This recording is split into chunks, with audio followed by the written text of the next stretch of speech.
Halo semua, sesi 2 di dalam mata kuliah Manajemen Keuangan membahas materi tentang pasar keuangan. Maka pertama-tama akan saya jelaskan terlebih dahulu tentang definisi dari pasar keuangan. Apa yang dimaksud dengan pasar keuangan? Pasar keuangan atau istilah asingnya adalah financial market merupakan pasar di mana berbagai jenis instrumen keuangan atau surat berharga atau sering disebut juga dengan efek itu diperdagangkan. Jadi pasar keuangan merupakan tempat di mana berbagai instrumen keuangan itu diperjualbelikan.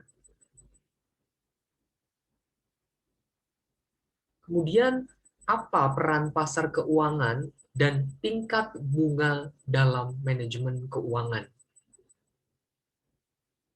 Pasar keuangan berperan sebagai penghubung antara unit surplus dana.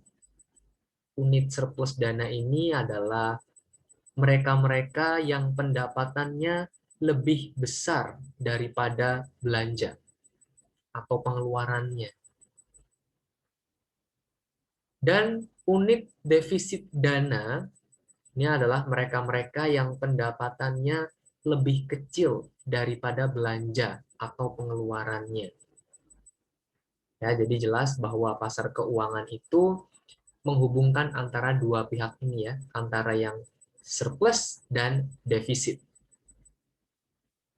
Pertukaran dana antara dua unit tadi ditunjukkan oleh instrumen investasi atau sekuritas, mewakili aset keuangan bagi pemegangnya.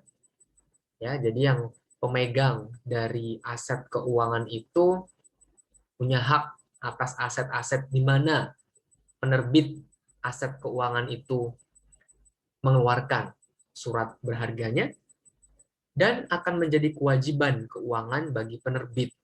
Ya, jadi penerbit surat berharga itu berhak memberikan imbal hasil ya atau return kepada pembeli surat berharga yang telah diterbitkan.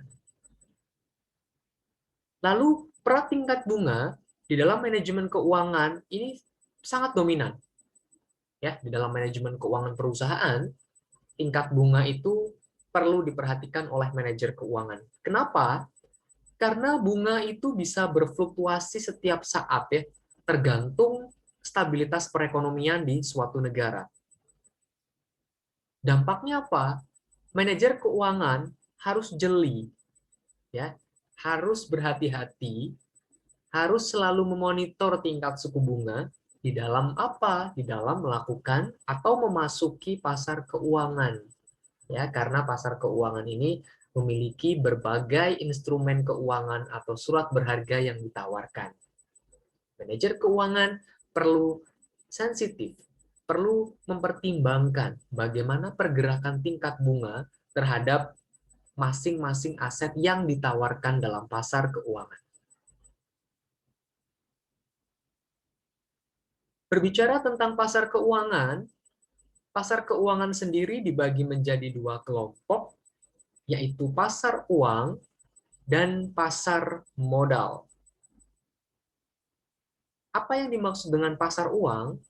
Pasar uang atau money market merupakan pasar di mana instrumen keuangan yang ditransaksikan atau diperjualbelikan itu instrumen jangka pendek. Ya, kata kunci untuk pasar uang adalah instrumen keuangan yang diperjualbelikan adalah instrumen keuangan jangka pendek. Apa yang dimaksud dengan instrumen keuangan jangka pendek? Instrumen keuangan jangka pendek adalah instrumen keuangan yang jatuh temponya kurang dari setahun. Apa contohnya dari instrumen keuangan jangka pendek yang diperdagangkan di pasar uang? Misalnya sertifikat deposito, atau juga commercial paper. Ini merupakan dua contoh instrumen keuangan jangka pendek ya yang diperdagangkan dalam pasar uang. Kemudian pasar modal atau capital market ini merupakan pasar di mana instrumen keuangan yang ditransaksikan atau yang diperjualbelikan adalah instrumen jangka panjang ya. Instrumen keuangan jangka panjang. Yang dimaksud dengan instrumen keuangan jangka panjang adalah instrumen keuangan yang jatuh temponya lebih dari setahun. Misalnya saham ya, dan obligasi. Saham dan obligasi merupakan contoh instrumen keuangan dalam jangka panjang. Ya, jadi jatuh tempo dari surat berharga seperti saham dan obligasi itu lebih dari 1 tahun. Jadi cukup jelas perbedaan antara pasar uang dan pasar modal ya terletak dari instrumen keuangan yang diperdagangkan. Kalau pasar uang memperjualbelikan instrumen keuangan jangka pendek, sedangkan pasar modal memperdagangkan instrumen keuangan jangka panjang. Kalau jangka pendek, jatuh temponya kurang dari setahun, sedangkan instrumen keuangan jangka panjang, jangka waktunya lebih dari 1 tahun. Kita mulai masuk dengan instrumen pasar uang. Setidaknya ada 5 contoh dari instrumen pasar uang, yaitu sertifikat deposito, kemudian surat berharga komersial atau commercial paper, lalu ada sertifikat Bank Indonesia atau SBI, ada pula surat perbendaharaan negara atau SPN, dan ada juga repo atau repurchase agreement. Bagaimana ulasan tentang masing-masing instrumen pasar uang ini? Mari kita lihat slide berikutnya. Yang dimaksud dengan sertifikat deposito ini adalah instrumen utang berupa deposito berjangka yang dikeluarkan oleh bank dan lembaga keuangan lainnya kepada investor di mana bukti kepemilikan deposito ini bisa diperjualbelikan ya. Jadi yang bisa mengeluarkan sertifikat deposito itu tidak hanya bank tapi juga lembaga keuangan yang lain. Dijual kepada investor, kemudian bukti kepemilikan dari deposito itu bisa diperdagangkan. Lalu commercial paper ini adalah instrumen pasar uang yang diterbitkan oleh korporasi atau perusahaan non-bank dengan tenor maksimal 12 bulan dan dicatatkan di BI, Bank Indonesia ya. Di commercial paper itu dicatatkan di Bank Indonesia atau BI dengan tenor maksimal 12 bulan. Lalu ada juga SBI atau Sertifikat Bank Indonesia. Ini merupakan surat berharga dalam rupiah yang diterbitkan oleh Bank Indonesia dengan jangka waktu kurang dari 1 tahun. Itu SBI ya, yang menerbitkan jelas Bank Indonesia dengan jatuh temponya kurang dari satu tahun. Kemudian surat perbendaharaan negara, ini adalah instrumen pasar uang yang diterbitkan oleh pemerintah dengan tenor beragam ya, bisa mulai dari 3 bulan, 6 bulan, dan 1 tahun. Itu SPN. Lalu repo atau repurchase agreement, ya, perjanjian pembelian kembali ya kalau bahasa Indonesianya. Apa itu repo? Repo adalah perjanjian yang melibatkan penjual dan pembeli efek atau surat berharga, di mana penjual efek akan membeli kembali efek tersebut di harga dan waktu yang telah ditentukan ya. Jadi ada kontrak atau perjanjian di mana penjual efek ini nanti akan menjual efeknya kepada pembeli, tapi nanti suatu saat akan ada perjanjian bahwa efek yang telah dijual tadi kepada pembeli akan dibeli kembali oleh penjual pada harga dan waktu yang telah ditentukan di dalam perjanjian. Ini setidaknya 5 penjelasan instrumen yang ditawarkan dalam pasar uang. Lalu kemudian kita beralih ke pasar modal ya, instrumen-instrumen keuangan dengan jangka waktu lebih dari 1 tahun. Contoh misalkan saham, obligasi, dan derivatif. Kita mulai dengan saham. Ya, saya yakin teman-teman sekalian sudah tidak asing sebenarnya dengan istilah saham gitu ya. Dan mungkin sudah ada yang bermain saham mungkin. Saham itu apa? Saham adalah tanda penyertaan modal pada suatu perseroan terbatas atau PT. Ya, makanya kalau Anda punya uang lebih gitu ya, Anda bisa bermain saham gitu ya, terutama pada saham-saham perusahaan terbuka yang diperjualbelikan di Bursa Efek Indonesia gitu ya. Apa sih benefit atau manfaat yang bisa kita peroleh dari kita memiliki saham satu perusahaan? Manfaat yang pertama adalah dividen. Dividen itu apa? Dividen ini adalah bagian laba perusahaan yang dibagikan kepada pemegang sahamnya. Ya, contoh Anda punya sahamnya Unilever, PT Unilever Indonesia Tbk misalkan ya. Pada saat PT Unilever Indonesia Tbk mengumumkan pembagian dividen, ya, maka Anda berhak mendapatkan dividen di tanggal pengumuman pembagian dividen itu. Jadi pembagian dividen pun itu ada jangka waktunya ya. Nah, itu Anda berhak mendapatkan dividen atas saham yang telah Anda tanamkan di dalam sahamnya PT Unilever Indonesia. Itu dividen. Lalu yang kedua adalah capital gain. Ini adalah keuntungan yang diperoleh dari selisih positif harga beli dan harga jual saham ya. Selisih positif. Maksudnya begini. Kalau Anda beli harga sahamnya waktu itu adalah Rp100 per lembar saham, kemudian Anda jual pada kondisi misalkan Rp110 per lembar saham. Nah, berarti ada selisih kan ya? 110 dikurangi 100. 10 selisihnya. Nah, kalau selisihnya positif ya, 10, maka itu namanya capital gain. Keuntungan yang kita bisa peroleh dari selisih harga jual dikurangi dengan harga beli. Obligasi atau surat utang. Ini juga merupakan instrumen keuangan jangka panjang ya, yang dikeluarkan oleh emiten ya, atau penerbit obligasi.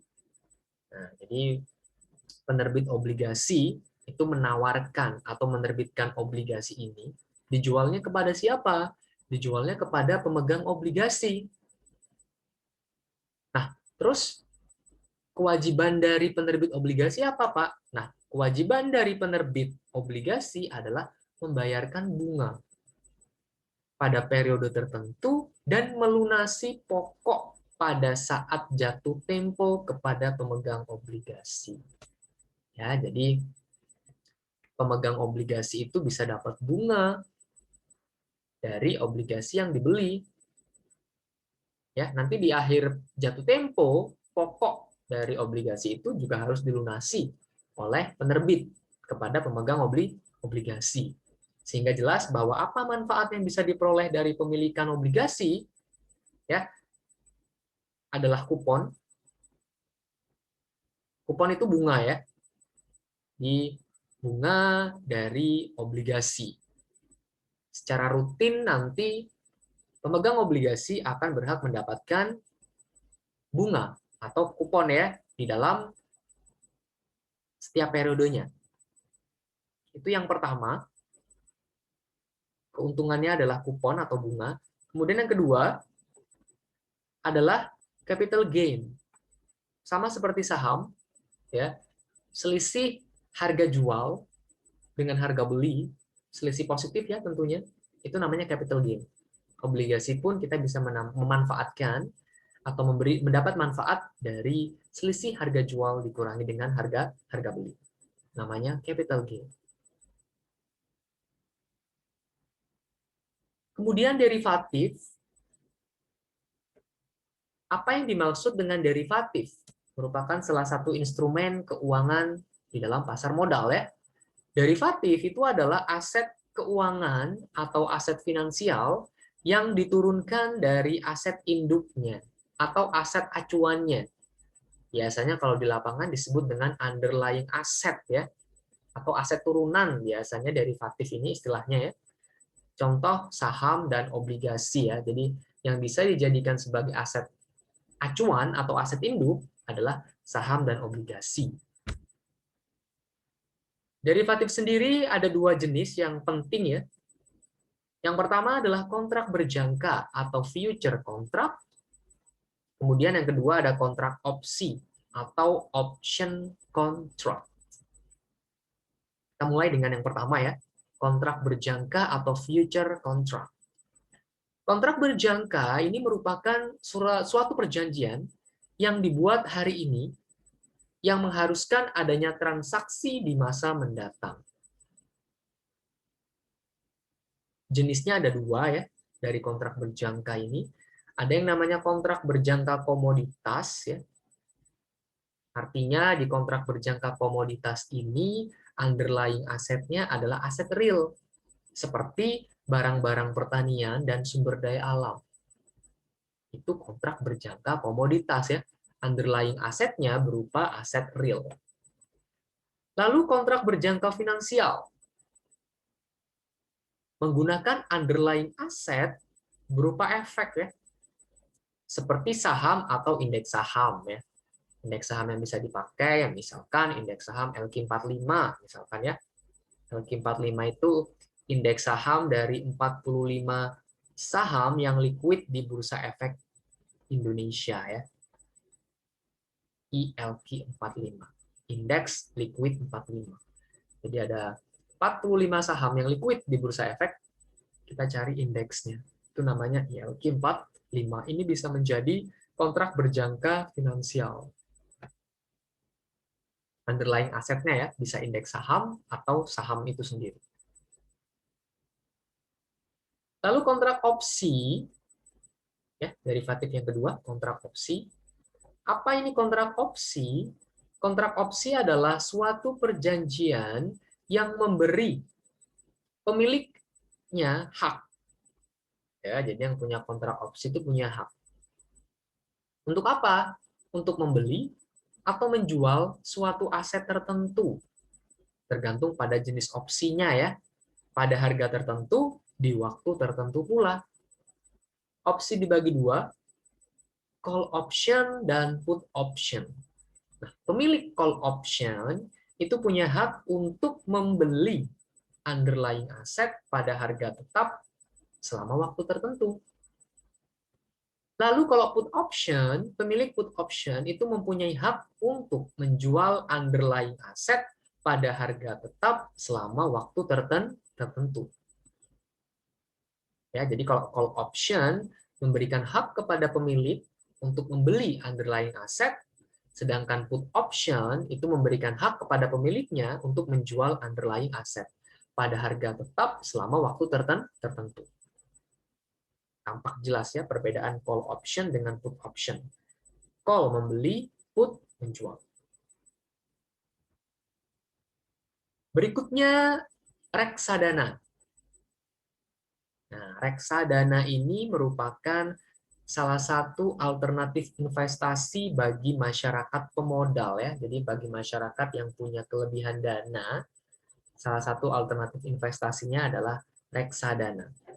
Khususnya bagi para pemodal kecil ya, dan pemodal yang tidak memiliki banyak waktu dan keahlian untuk menghitung risiko atas investasi mereka.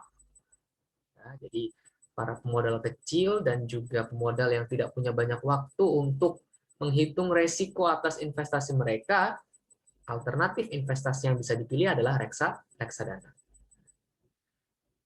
Secara umum, reksadana bisa diartikan sebagai wadah yang dipergunakan untuk menghimpun dana dari masyarakat pemodal, yang selanjutnya uang dari masyarakat pemodal tadi akan diinvestasikan dalam portofolio efek oleh manajer investasi. Ya, Jadi yang mengelola dana dari masyarakat pemodal itu adalah manajer investasi dari reksadana yang bersangkutan. Ya, nanti akan dikelola dalam bentuk portofolio efek. Ya, apakah ditaruh ke dalam efek yang ditawarkan dalam pasar uang ataupun dalam pasar modal. Jelas yang pasti lebih tahu adalah manajer investasi dari reksadana yang bersangkutan. Reksadana itu ada beberapa jenis, ya. Yang pertama adalah reksadana pasar uang. Ya, sesuai dengan namanya, reksadana pasar uang ini adalah reksadana yang menginvestasikan dananya khusus pada berbagai jenis sekuritas di pasar uang. Nah, jadi kalau reksadana pasar uang ya mengkhususkan dirinya pada portofolio di sekuritas pasar uang. Lalu reksadana pendapatan tetap, ini adalah reksadana yang menginvestasikan dananya khusus pada portofolio obligasi. Ya, karena obligasi itu memberikan pendapatan tetap kepada pemegang obligasinya. Nah, reksadana pendapatan tetap itu fokus menginvestasikan dananya pada portofolio obligasi saja. Ada juga reksadana saham, ya. Ini berarti reksadana yang menginvestasikan dananya khusus pada portofolio saham-saham perusahaan. Ya. Jadi isi portofolionya hanya saham-saham perusahaan. Nanti manajer investasinya akan mengelola dana masyarakat tadi, masyarakat pemodal tadi, ke dalam saham-saham saja. Berikutnya, jenis reksadana yang berikutnya adalah reksadana campuran. Nah, kalau reksadana campuran ini merupakan reksadana yang menginvestasikan dananya pada berbagai jenis sekuritas ya yang berbeda. Baik yang diperdagangkan di pasar modal ataupun di pasar uang. Itu namanya reksadana campuran ya. Jadi portofolionya bisa efek-efek yang dijual di pasar uang ataupun pasar modal. Bisa gabungan antara keduanya. Lalu yang kelima adalah reksadana terproteksi. Apa itu reksadana terproteksi? Ini merupakan reksadana yang memberikan proteksi atas nilai investasi awal investor melalui mekanisme pengelolaan portofolio ya. Jadi reksadana terproteksi ini memberikan perlindungan atau proteksi atas investasi awal investor yang ditanamkan ke dalam reksadana. Ya, jadi ada 5 jenis reksadana yang teman-teman perlu ketahui ya.